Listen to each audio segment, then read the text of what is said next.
नमस्कार। Google classroom के पिछले 3 वीडियोस का जिस तरह से आप लोगों का सहयोग समर्थन मिला मुझे बहुत ही अच्छा लगा।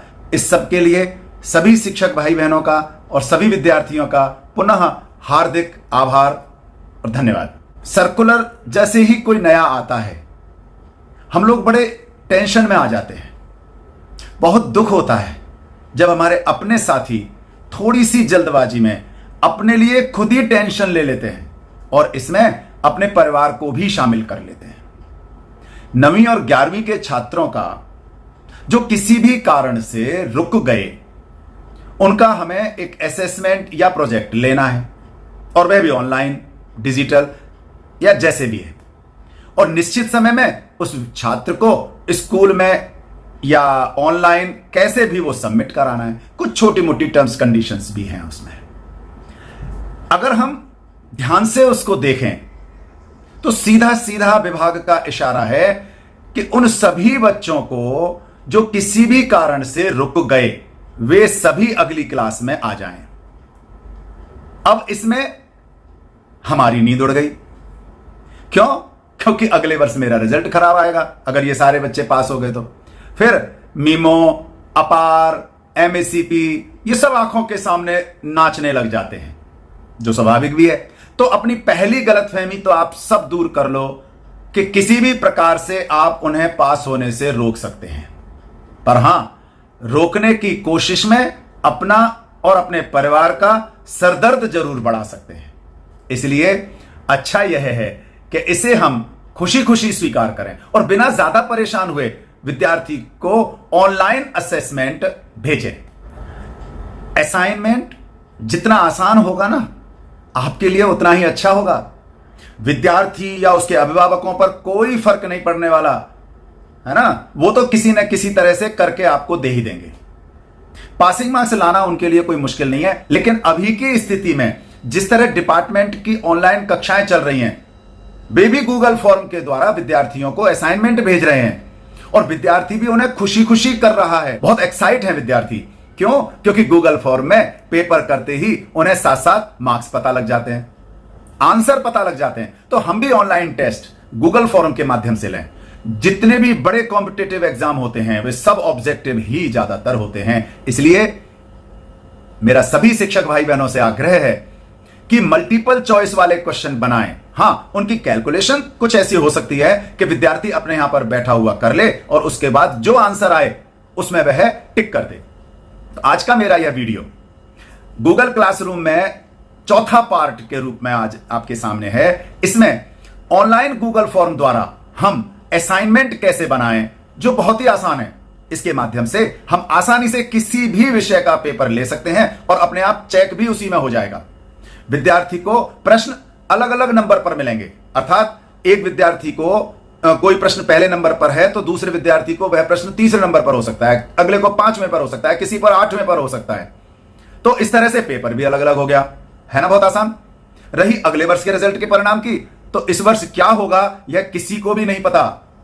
सबसे ज्यादा अगर दुखी होते हैं तो वो गणित विषय वाले रहते हैं, क्योंकि ऑनलाइन पेपर बनाना सबसे ज्यादा अगर कुछ टेक्निकल प्रॉब्लम आती है तो वो गणित में आती है। तो आज का यह वीडियो आप सभी ध्यान से देखें, पेपर बनाने का प्रयास अवश्य करें, आपको बहुत आनंद आएगा। मैंने यह एक छोटा सा पेपर गणित का बनाया है। आइए चलते हैं। सबसे पहले आप क्रोम में जाकर के और सर्च करें गूगल फॉर्म। ये गूगल फॉर्म आपने लिखा तो आपके पास यह पेज आ जाएगा। अब मैंने तो अपनी मेल आईडी से इसको लॉगिन कर रखा है, जिन्होंने कभी नहीं किया होगा उसमें वो मेल आईडी से लॉगिन भी मांगेगा। इसके बाद थोड़ा सा नीचे आएँ तो आप देखेंगे यह है Google form free online survey. आपने इस पर जब हाथ लगाया तो यह वाला पेज आ जाएगा। इस पेज पर ऊपर पर्सनल पर गो टू गूगल फॉर्म, जब आप इस पर हाथ लगाएंगे तो आपको एक और नया पेज आ जाएगा और यह गूगल फॉर्म होता है। यहां आकर के सबसे पहले आप इस 3 डॉट पर ध्यान करें।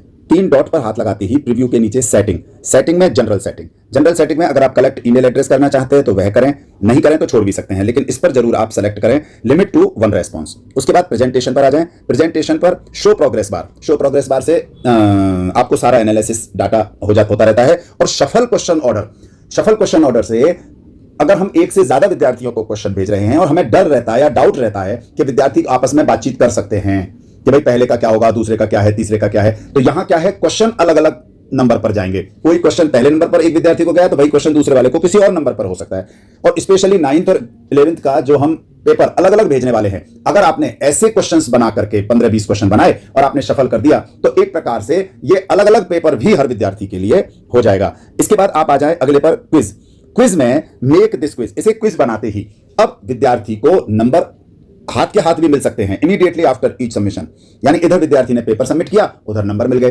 ज्यादातर जो ऑनलाइन क्लासेस हो रही हैं उसमें जो गूगल फॉर्म के द्वारा उनको असेसमेंट आ रहा है, उसमें विद्यार्थी हाथ के हाथ नंबर इसी कारण से पता कर पाता है।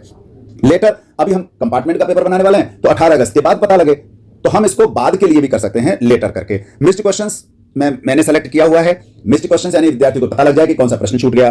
करेक्ट आंसर, उसको ये पता लगे कि मैंने जो किया है वो गलत है लेकिन सही क्या है वह उसको पता लगेगा। पॉइंट वैल्यू, कौन सा क्वेश्चन कितने नंबर का है ये। इसके बाद आप सेव पर जाकर के ये सारे जो चेंजेस आपने किए हैं वो सारे सेव हो जाएंगे। अब आ जाएं अनटाइटल्ड फॉर्म पर, जो इसमें है अनटाइटल्ड फॉर्म पर सेलेक्ट करके आपको जो मैंने क्या किया है, इसमें जो भरना है वो मैंने पहले से ही लिख लिया है। इससे मुझे फायदा क्या रहता है कि इधर मैं इसको यहां पेस्ट करूंगा और आप देखेंगे ऑटोमेटिकली इसमें आ जाएगा। इसके बाद डिस्क्रिप्शन वाला है, मैंने डिस्क्रिप्शन में मान लो लिखना है क्लास 9th मैथ, और दोनों भाषाओं में लिखना है। मैं डिस्क्रिप्शन पर जाऊंगा, यहां मैंने वो पेस्ट कर दिया, ये आ गया।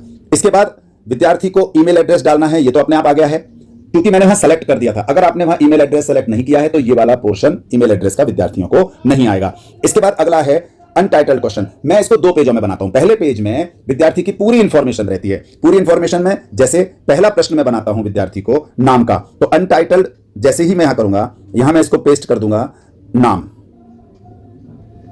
नाम हिंदी और इंग्लिश दोनों में, आप चाहें तो केवल हिंदी कर सकते हैं, इसके बाद या इंग्लिश भी कर सकते हैं। शॉर्ट आंसर यानी विद्यार्थी इसमें सिर्फ नाम लिखेगा, मल्टीपल चॉइस नहीं है। इसके बाद आप इसमें नीचे देखें तो प्लस का साइन है, इस प्लस के साइन पर जब आप जाएंगे तो अगला प्रश्न शुरू हो जाएगा। अगले प्रश्न के लिए मैंने जानकारी के लिए बना रखा है पिताजी का नाम, तो विद्यार्थी यहां पर आएगा और अपने पिता का नाम लिखेगा। आप देखें पहले मल्टीपल चॉइस लिखा हुआ था, वो अपने आप ही शॉर्ट आंसर हो गया है। इसके बाद फिर हाँ एक बात और, आप ये देख रहे हैं यहां पर रिक्वायर्ड लिख रहा है। इस रिक्वायर्ड का मतलब यही है कि अगर आपने इसको ओके कर दिया तो विद्यार्थी इस प्रश्न को किए बिना आगे नहीं बढ़ेगा। नाम पर भी आपको रिक्वायर्ड कर देना चाहिए। रिक्वायर्ड करने के बाद ही वह उस पर करना उसको कंपलसरी हो जाएगा। रिक्वायर्ड हो गया, इसके बाद फिर से प्लस पर आए। अब मान लो मुझे उसका चाहिए क्लास और सेक्शन, मान लो एक से ज्यादा सेक्शन के विद्यार्थी हैं तो मैं तो पता नहीं लगा पाऊंगा ना कहां पर क्या है, तो मैंने क्लास और सेक्शन कर दिया। आप देख रहे हो यहां पर चेंज नहीं हुआ। ये चाहता है कि आप बच्चा चॉइस करें। क्यों चॉइस करना, तो आप ये जो मल्टीपल चॉइस के बाद तीर का सा निशान दिख रहा है इस पर सेलेक्ट करें। आप देखें सबसे ऊपर शॉर्ट आंसर, आपको 2 ही चीजें ध्यान रखनी है, या तो शॉर्ट आंसर होगा या मल्टीपल चॉइस होगा। इसको भी रिक्वायर्ड मैंने कर दिया है, मुझे और कुछ चाहिए नहीं इसलिए मैंने सब छोड़ दिया। लेकिन अब जो स्पेशल मैं जो ध्यान देता हूं वो यहां देखें सबसे नीचे नीचे राइट साइड में इक्वल का साइन, इस इक्वल के साइन पर करते ही पेज बदल जाएगा, यानी अब दूसरा पेज शुरू हो गया। इस दूसरे पेज से फायदा क्या होगा कि पहले पेज में जो भी विद्यार्थी ने लिखा किया वो इंफॉर्मेशन हो गई, लेकिन अब इस वाले पेज पर मुझे पेपर शुरू करना है। मैंने क्या किया, यहां पर फिर से इसको वही लिख दिया, मान लो टेस्ट वाला लिख दिया कि भैया तेरा टेस्ट शुरू हो रहा है, या जो भी मुझे लगता है हम इसमें जो भी हमें लगता है वो हम इसमें लिख सकते हैं। मैंने लिखा है test class 9th math, class 9th गणित। अब इसमें प्लस के निशान पर जाते ही पहला क्वेश्चन हमारे सामने आ जाएगा। मैंने क्या किया है, सारे क्वेश्चन पहले से ही इसमें लिख दिए हैं। इससे मुझे फायदा यह रहता है कि सीधा वहां से जाकर कॉपी किया और यहां पर आकर के पेस्ट कर दिया। इसके बाद आप देखें नीचे मल्टीपल चॉइस का आ रहा है और नीचे है ऑप्शन 1, यानी इसका पहला आंसर, मान लो मैंने पहला आंसर 0 लिखा। फिर आप देखें नीचे ऐड ऑप्शन, इसमें मैंने 1 कर दिया, और ऐड ऑप्शन है इसमें 3 कर दिया, और ऐड ऑप्शन है इसमें मैंने 5 लिख दिया।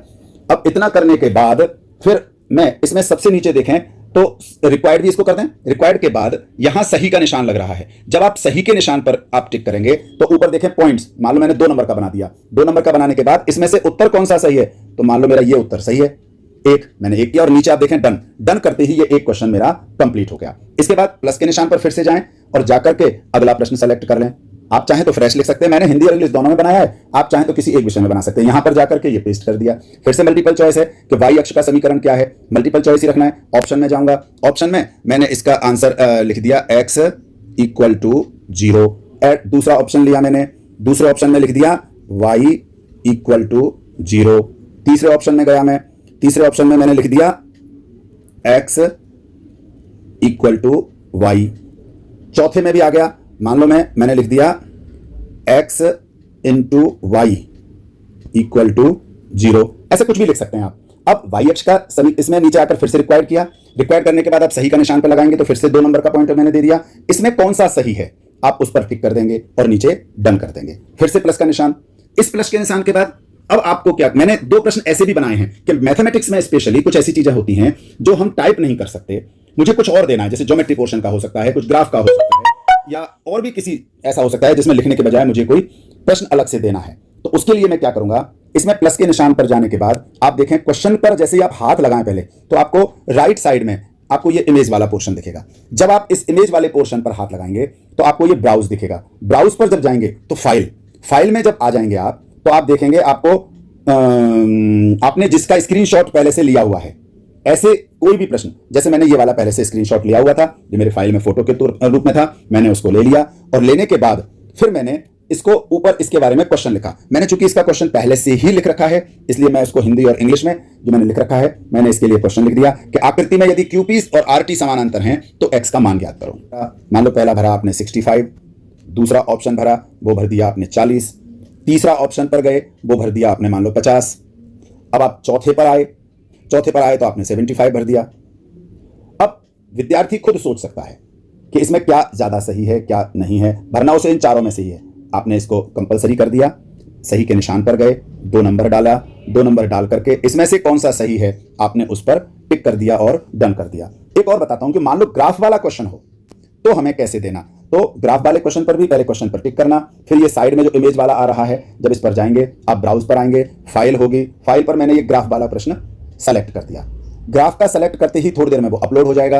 अपलोड हो गया, इसके बाद मैंने फिर से इसके लिए क्वेश्चन को कॉपी कर लाऊंगा मैं वहां से, और क्वेश्चन कॉपी करने के लिए मैंने पहले से ही ये कॉपी किया हुआ है, मैं उस क्वेश्चन को वहां से कॉपी करके यहां ले आऊंगा कि ग्राफ देखकर बताएं कि 60 या उससे अधिक अंक प्राप्त करने वाले विद्यार्थियों की संख्या कितनी है। यहां पर देखो शॉर्ट आंसर आ गया, जबकि मुझे शॉर्ट आंसर नहीं देना। इसमें हमेशा जब भी आप इस तरह का प्रश्न बनाएंगे तो केवल और केवल मल्टीपल चॉइस के रहेंगे, कोई और नहीं होने चाहिए। हाँ, ये हो सकता है कि विद्यार्थी उसमें कैलकुलेशन लंबी कर ले, कितनी भी बड़ी से बड़ी कैलकुलेशन दे देना, लेकिन ऑप्शन में विद्यार्थी को यही आने चाहिए कि वो इसमें वह भरे जो इसके लिए सही हो, 4 ऑप्शन में से सेलेक्ट कर सके। पहला मैंने 19 भरा मान लो, दूसरा मैंने 21 भर दिया, इसके बाद तीसरा ऑप्शन मैंने मान लो 22 भर दिया,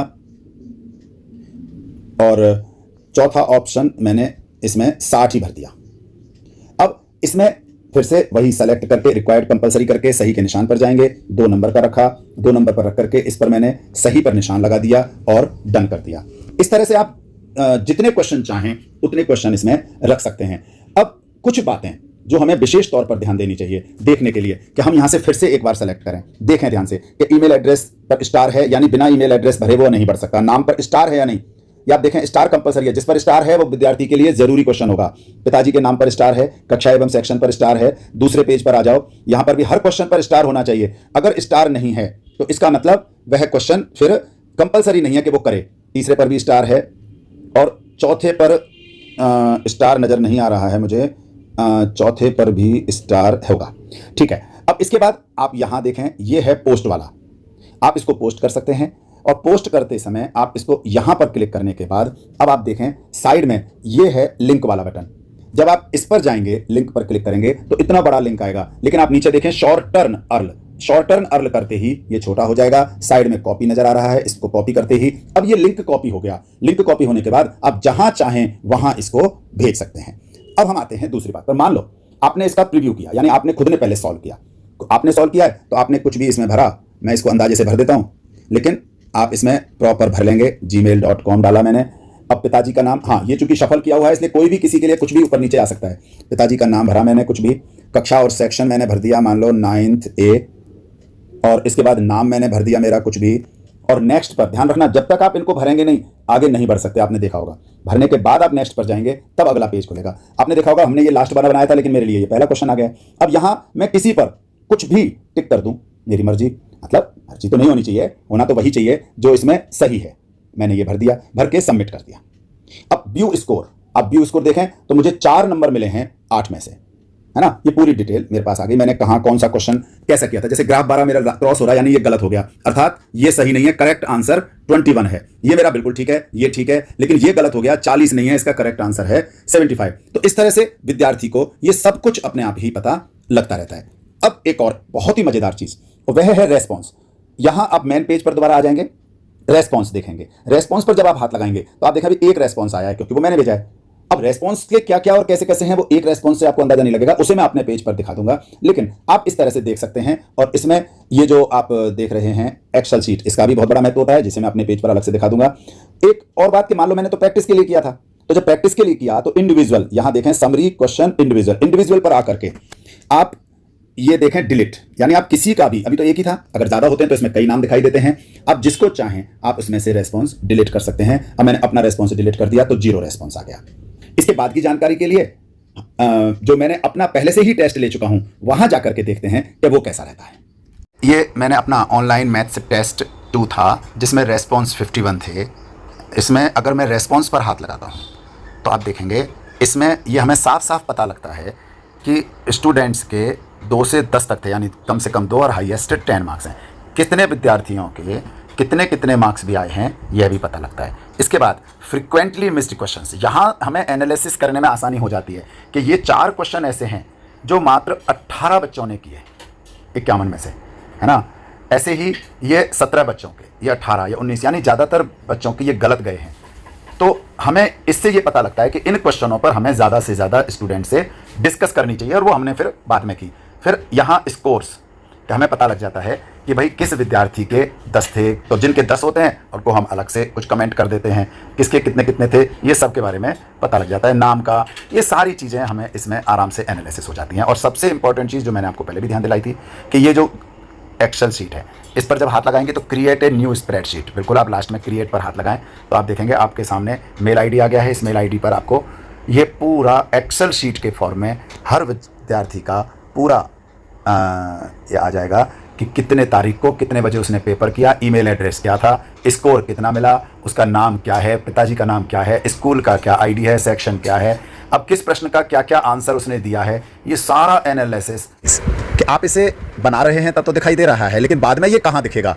तो आप सबसे पहले यहाँ देखें, आपके मोबाइल में जहाँ भी ऐप बन रहे हैं वहाँ आपको ये ड्राइव नजर आएगा। जब ड्राइव पर हाथ लगाएंगे तो आप साइड में, राइट साइड में देखें, ये आपका जो भी जीमेल होगा इस पर आ रहा होगा, और लेफ्ट में 3 लाइन आ रही हैं। 3 लाइन पर हाथ लगाकर सबसे ऊपर जो रिसेंट है, आप रिसेंट पर हाथ लगाएं। रिसेंट पर जब हाथ लगाएंगे तो आपको सबसे ऊपर यही नजर आ जाएगा, ऑनलाइन असेसमेंट। जब आप ऑनलाइन पर हाथ लगाएंगे तो आपने जो बनाया है ये पूरा पेपर आपको नजर आ जाएगा, और इसमें जो रेस्पॉन्स है अभी चूंकि 0 है, बाद में जितने भी जो भी रेस्पॉन्स होगा वो इसमें नजर आ जाएगा। देखा आपने, पेपर बनाना मुझे तो लगता है आप सबको आ गया होगा। फिर भी अगर कुछ समझ में नहीं भी आया हो या कुछ परेशानी आए तो मेरी एक बार पुनः आपसे रिक्वेस्ट है कि आप अपने विद्यार्थियों को यह वीडियो अवश्य भेजें, उनसे चर्चा करें और उन पर पूर्ण विश्वास रखें। मैंने भी बहुत सी बारीकियां अपने विद्यार्थियों से ही सीखी हैं। वैसे आप मुझे फोन, मेल या मैसेज द्वारा बात करते भी हैं, आगे भी कर सकते हैं। मिलकर के कैसे इस स्थिति को आनंददायक बनाते हुए शिक्षा का वास्तविक उद्देश्य पूरा हो सके, मेरे स्कूल का हर विद्यार्थी एंजॉय कर सके, खुशी खुशी पढ़ाई कर सके, इसका प्रयास करते हैं। आप सभी ने मेरा चैनल सब्सक्राइब जरूर कर लिया होगा, मुझे पूरा विश्वास है। हाँ, कुछ लाइक वगैरह कम रहते हैं, उसकी मुझे परवाह भी नहीं है, लेकिन ज्यादा से ज्यादा शेयर अवश्य करें। जितना ज्यादा शेयर करेंगे उतना ज्यादा विद्यार्थियों को भी, ज्यादा हमारे शिक्षक भाई बहनों को इसका फायदा मिलेगा। और सब्सक्राइब करने से मेरे जो भी इस तरह के नए वीडियोस हैं वो सीधे आप तक पहुंचेंगे। आगे आपकी मर्जी है। धन्यवाद।